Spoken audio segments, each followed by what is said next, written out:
Well, hi everyone, and welcome back for this brand new video series called Learn to Sew. If we haven't met before, my name is Bree and I'm so glad that you're here and you've decided you want to give sewing a try.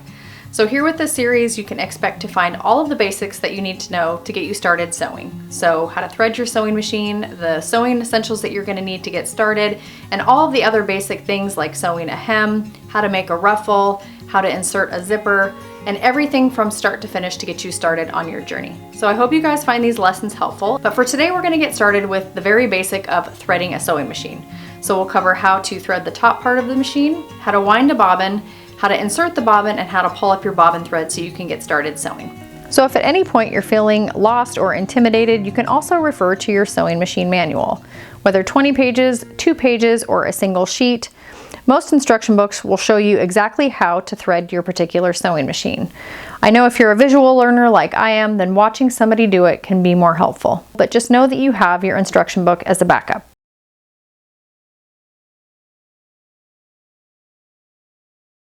So to get started with this lesson on how to thread your sewing machine from start to finish, you're going to need a couple things. Your sewing machine, a spool of thread, an empty bobbin, and a pair of thread snips or scissors to cut your thread. Start by taking your spool of thread and placing it on your vertical spool pin. Using your machine guide, you're going to pass it around the tension disc for winding a bobbin over to where your bobbin will sit. Take your empty bobbin and pass your thread from the middle section of your bobbin out through the top hole that's on the bobbin disc. Once your thread is through the top of your bobbin, you're going to set your bobbin down on top of your bobbin pin. Push it down until you hear it snap into place. Once it's been snapped into place, you're going to engage your bobbin winding feature on your machine by pushing it to the right. And again, you should hear it snap into place. This is going to disengage the sewing function on your machine and engage your bobbin winding function. Now that your bobbin is secured into place, put a little bit of tension on this piece of thread coming out through your bobbin here on the top and press on your sewing pedal. Start off going slow just in case the thread up here catches and starts winding around the base of your bobbin. You don't want that to happen, so just start slow. Once it's gone a couple rotations around your bobbin and the thread is secure, you can take your scissors and clip it fairly close to the top of the bobbin. Now you can finish winding.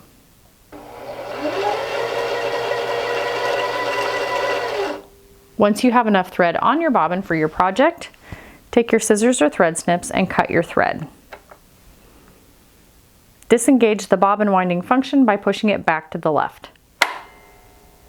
Now you can remove your thread from your bobbin tension disc.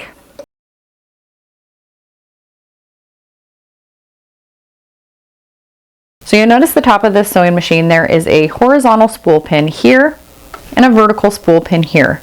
Your machine may look a little bit different. You might only have a vertical spool pin or just a horizontal one. Either one's going to work to do some standard sewing, and for the purposes of today's tutorial, I'm going to show you how to use the vertical one.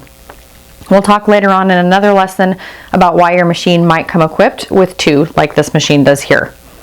Just know that if you do only have a horizontal spool pin, and that's what you're going to be using to thread your machine, you'll place your thread on that spool pin, and on the end of this pin here, you're going to need either a cap, or a cap may look like this. This is going to slide over the end, and this is going to keep your thread from sliding off. So that's an important step that you're going to not want to miss if you're threading your machine this way. So make sure when you're threading your machine that you take your spool of thread and you place it on the actual spool pin itself and not the bobbin winder pin. This machine is marked pretty well. As you can see, there's a little picture of a bobbin here, so you know this is for winding bobbins only. If you put your spool of thread on here, it's not going to sew properly. So this little knob here for a bobbin winder should slide back and forth to engage and disengage your needle and the sewing function on your machine. So make sure when you're threading your machine for normal use that your thread is going on your spool pin and not the bobbin winder. So likewise, this little guide here, notice this one is not numbered.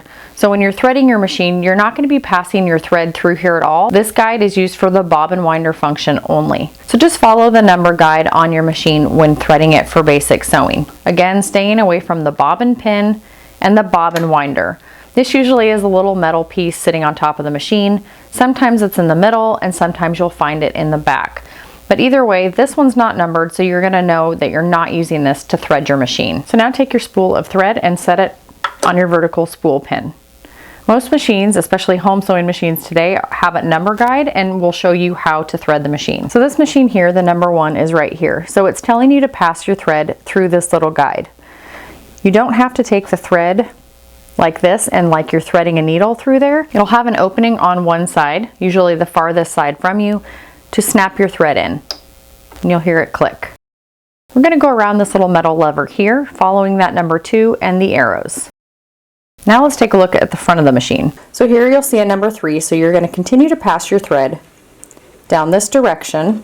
And you'll see down here is the number 4 with an arrow going back up. So the thread should pass down, around this piece, and back up. Once you've done that, the next step is number 5, which is again up on top of the machine. This is going to be your take-up lever here, and this moves up and down on your machine by turning the hand wheel on the side. So if you're threading your machine and you don't see the take-up lever on top, turn the hand wheel on the right hand side of the machine and it will raise and lower the take-up lever. So make sure it's in the highest position, wrap your thread around and you'll hear it click. Now we're going to pass it back down the front of our machine where the number 6 is.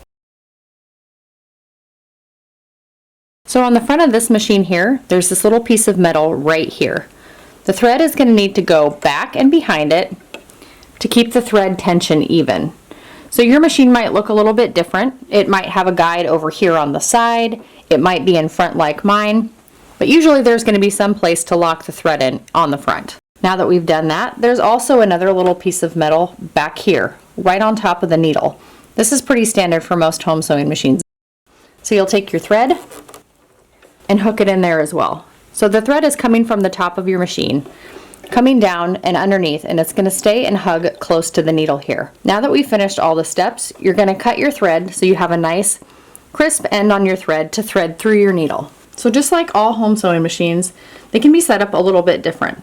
Sometimes the needle will thread through the front towards the back or from one side to the other. So now you'll take your thread and you'll pass it through that hole on the needle. Like that.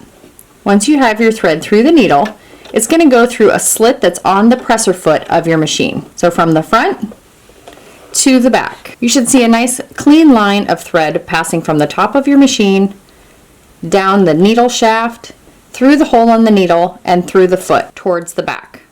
Now your machine is threaded correctly.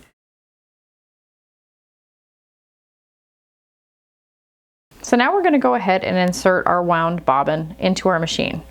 Now as you can see here, the bobbin on this machine sits in this way, but some machines will have a door that opens here and the bobbin will actually be inserted here or can also be inserted through the side. All work exactly the same, it's just really going to depend on the make and model of your sewing machine. So this is just kind of a general guide on some things to watch for when putting your bobbin in. This one here, in order to get the door open to insert our bobbin, has this little black button with an arrow pointing this way. So if you push the button, the bobbin door opens up. So here's the door that covers the bobbin area of this particular sewing machine, and as you can see, it's marked really well. It's got a little picture here, shows you that the thread needs to be spinning in a counterclockwise motion before it's threaded and exits the machine. So you'll want to check your sewing machine manual, or you can also check on your machine itself. Some machines are marked on the outside here, some are marked on the inside here to tell you which way the thread should pass through your bobbin case. So because this one's marked going in a counterclockwise motion, that's how we'll want to insert our bobbin. So a quick little trick to check which way your thread is going to be pulling from your bobbin is to take your index finger and your thumb, holding the center of the bobbin, and you're going to give your thread a pull. This one's already moving in a counterclockwise direction, which is what we need for this machine. Once you have your thread pulling from your bobbin the correct way, you can drop it in your bobbin case. To easily thread your bobbin without the bobbin thread pulling off while you're trying to do that is take your index finger, put a little pressure on the center of the bobbin here just to keep it from spinning, and now you can thread it easily.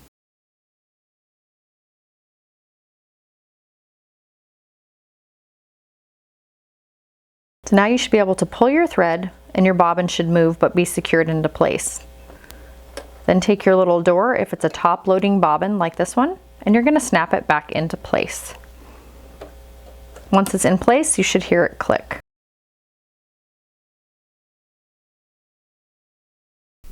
All right, so we have one final step before we can start sewing, and that is to move this thread here to come up from underneath the presser foot to match up with this thread here. So the easiest way to do that is have your machine on, have your foot away from the foot pedal, and hanging on and putting a little bit of tension on this thread here. You're going to turn the hand wheel that's on the right of your machine, and you're going to turn it till this needle starts going down into the bobbin case and pulls back up. This needle will hook onto the bobbin thread and pull it back up with it. So again, turning that hand wheel on the side of your machine. Get the needle down in the down position, hanging onto that thread in the back. And as you can see, the thread is starting to move in through the bobbin case. There.